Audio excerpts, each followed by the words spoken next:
Richmond is in mourning with the passing of Officer Daniel Ellis. I'm Sam Dick with live team coverage coming up from Richmond. Coming up, how long a former Lexington firefighter will spend behind bars for a violent hit-and-run crash. And Governor-elect Matt Bevin is outlining his plans for the future of Kentucky. You'll hear from him ahead.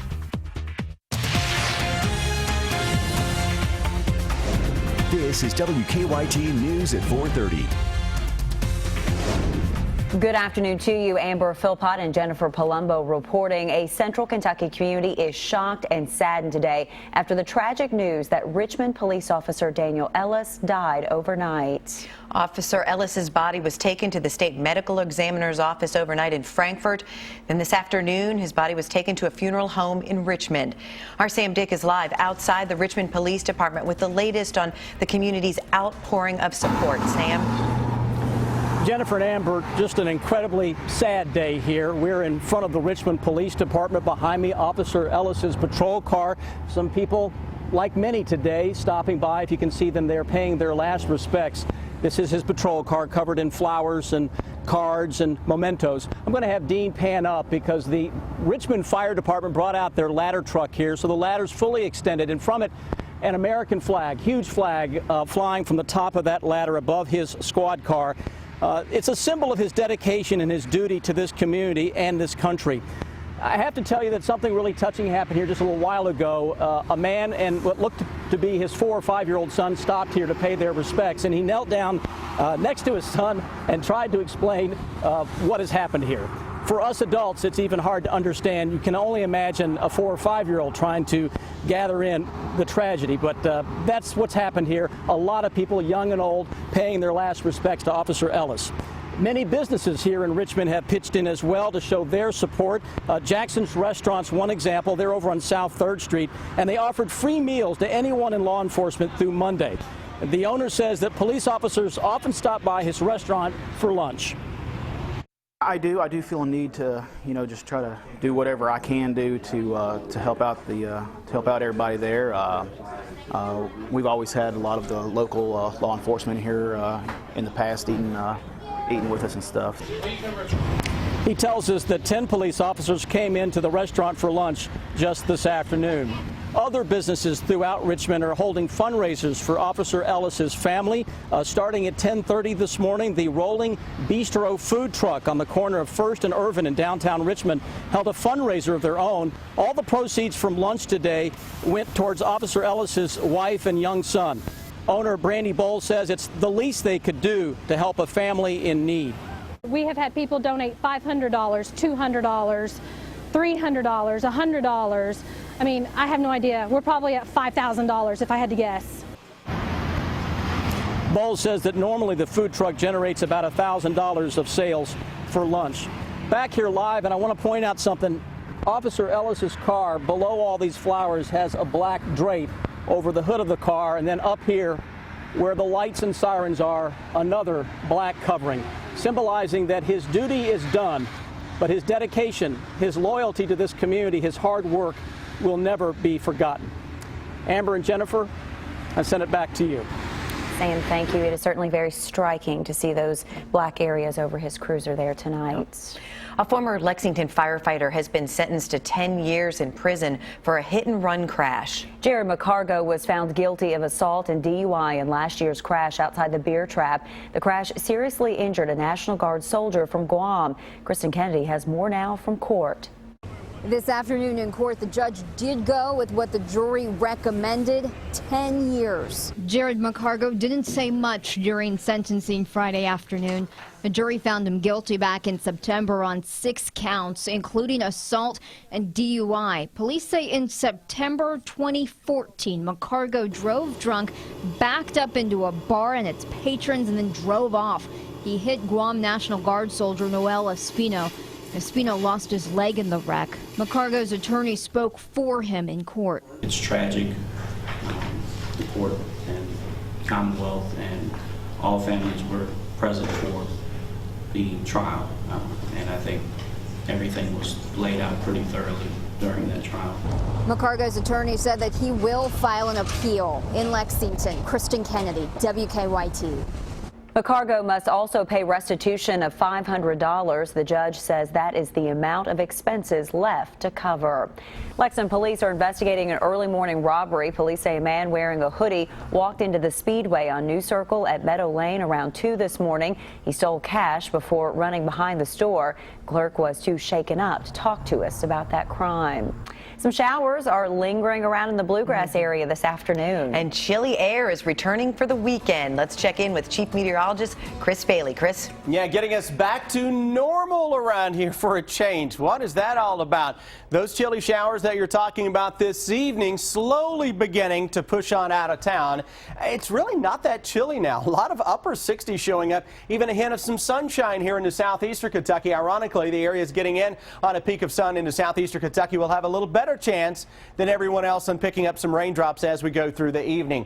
Defender Radar Network picking up on some of those drops into parts of southern and especially southeastern Kentucky. Mountain Parkway up toward Interstate 64. Skies are mainly cloudy. A couple of peaks of sun in there and some light showers passing through. More clouds across the Lexington area, but only a sprinkle or two that continues to show up. Chilly weather for the weekend. Skies will slowly improve, and next week starts to get into a busy pattern across the good old bluegrass state of Kentucky. All of those will highlight that 7-day forecast when I come back here in 10 minutes.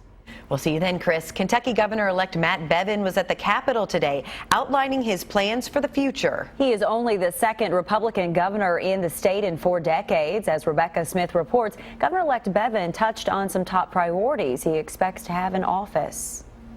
Governor-elect Matt Bevin was at the state capitol in Frankfort today discussing ways his new administration will transition to a new era in the state.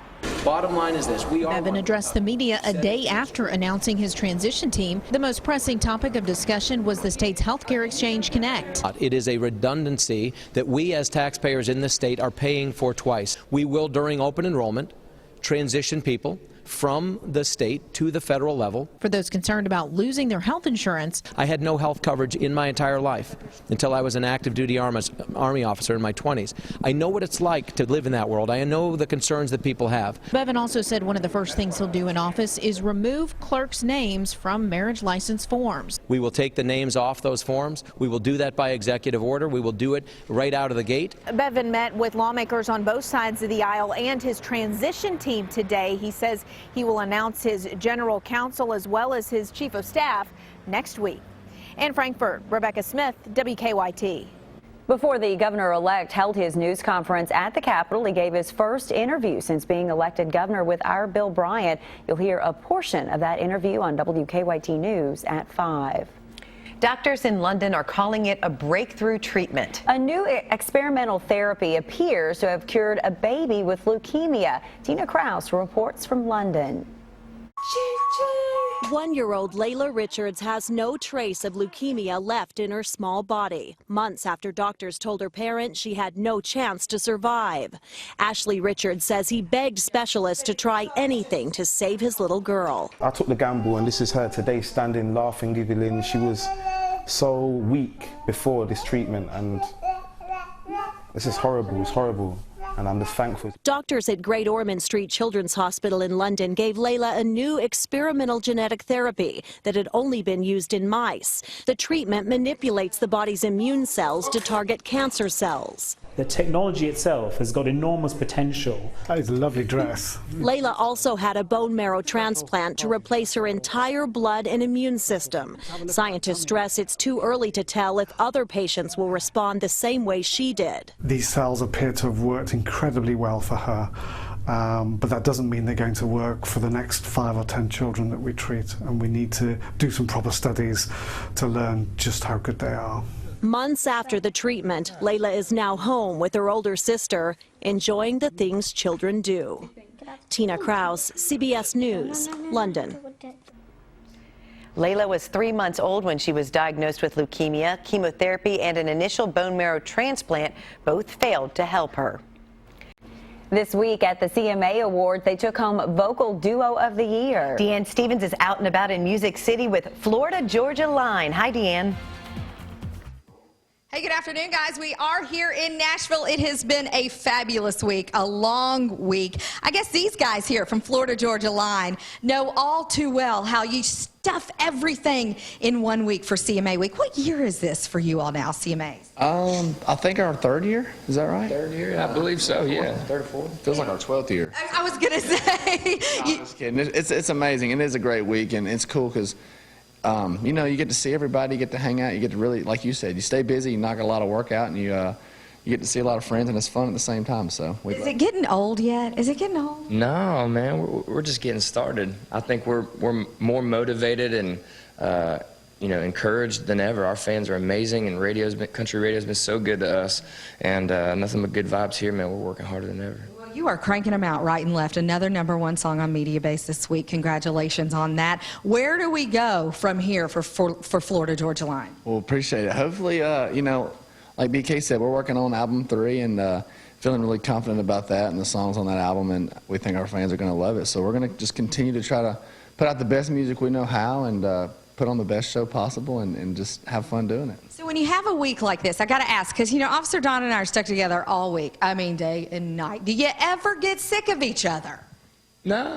Not that you're going to say right now? No, it's pretty chill. I mean, it's not that bad. You know, we get to play music for a living, so if we got to go do interviews or go do anything like that, it's all good. It's just part of it, and it's cool, man. We love being here. I love that. Well, we love you guys. Get to Lexington and see us soon. Florida Georgia Line. I'm Deanne Stevens, out and about. Back to you guys. Thank you, Deanne. Angelina Jolie and Brad Pitt hit the red carpet, and Amy Schumer makes a special appearance in New York City. Suzanne Marquez has those stories and more in your Eye on Entertainment. Some of the most powerful women in media gathered for a big night in New York. Feminist writer Gloria Steinem joined Hollywood stars, including Oscar winner Sally Field, for the 10-year anniversary of the Women's Media Center. Comedian Amy Schumer made a special appearance. I'm honored and very enthusiastic and energized to be a part of it and be a part of this movement. The Women's Media Center works to diversify the senior ranks of the media to better reflect the broader population. The hottest ticket in Hollywood is for the world premiere of By the Sea. Angelina Jolie and Brad Pitt star in their first on-screen reunion since Mr. and Mrs. Smith 10 years ago. Hurt me.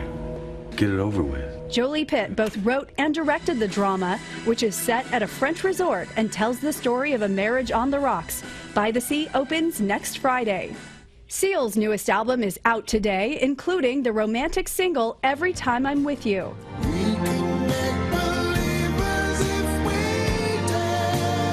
Seal 7 is the British soul singer's first album since his breakup with model Heidi Klum.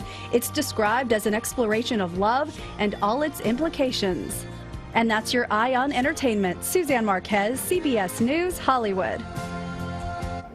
The red carpet turned black for the world premiere of the final installment of the Hunger Games franchise. Kentucky natives Jennifer Lawrence and Josh Hutcherson, along with co-star Liam Hemsworth, gathered in Berlin, Germany, where several scenes from Mockingjay Part 2 were filmed.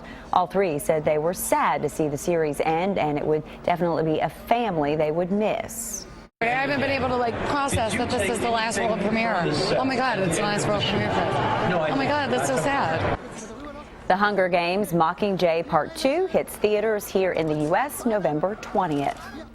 We have had rain on and off all day. It is trying to push its way out of here for our weekend. That's right. And it sounds like once the rain moves out, much colder air will move in. Let's check in with Chief Meteorologist Chris Bailey. Yeah, absolutely. It's going to be normal this weekend, but normal now is going to feel chilly because we've been spoiled over the past 4 or 5 days here across the region.